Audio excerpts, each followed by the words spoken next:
Bienvenue sur votre chaîne préférée Akhbar al-Blad de Hassan Atlemsan. Que prépare l'Algérie avec la Russie? Que sont venus faire des espions russes déguisés en touristes dans le désert du sud algérien? C'est ce dont on va parler sur cette vidéo, car confronté régulièrement aux fortes pressions américaines et européennes pour prendre une distance avec la Russie qui est en guerre ouverte contre l'Occident depuis l'invasion de l'Ukraine, les dirigeants algériens ont été obligés de recourir à des techniques de camouflage et de déguisement pour dissimuler certains axes sensibles de leur coopération sécuritaire avec les autorités russes. Parmi ces techniques de déguisement, le renseignement et le déploiement d'officiers russes au Sahel, notamment au nord du Mali, une région qui est devenue un terrain d'affrontement violent entre la Russie de Vladimir Poutine et des puissances occidentales à leur tête naturellement la France, qui veut à tout prix préserver son influence dans cette zone stratégique en Afrique. Et pour ne pas susciter le courroux des partenaires occidentaux,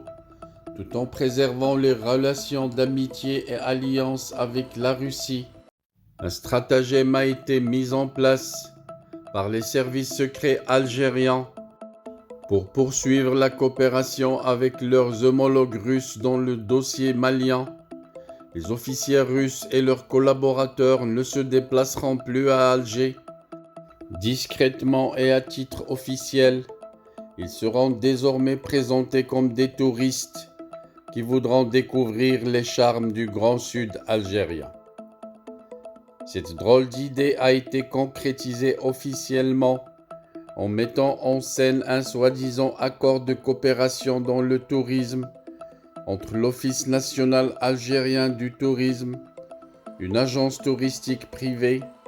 et une grande agence touristique russe en vue de l'organisation de voyages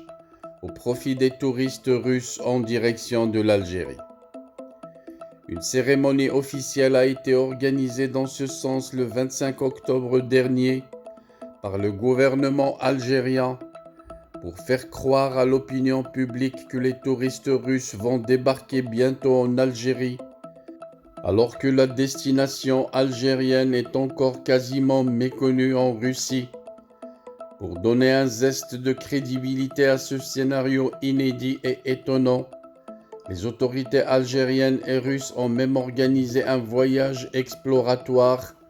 organisé du 19 au 29 octobre au profit de certains opérateurs touristiques russes pour faire connaître le produit touristique algérien et le programmer dans leurs ventes. À travers ce stratagème, Alger espère banaliser la présence des ressortissants russes dans les régions les plus sensibles de l'extrême sud du pays, un scénario machiavélique qui permettra aux services algériens et russes de collaborer sur les missions les plus secrètes au Sahel, tout en se faisant passer pour des vacanciers en quête de sensations fortes dans les grands et majestueux espaces du désert algérien. Bien entendu, il s'agit là d'une ruse bête,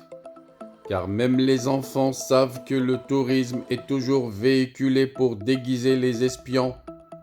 Les services secrets occidentaux et américains ne vont sûrement pas avaler l'appât. Bien au contraire, ils vont faire semblant pour suivre de près les mouvements des espions touristes russes, afin de dévoiler leur stratégie et leurs plans dans le sud algérien et à travers le sud algérien dans toute l'Afrique.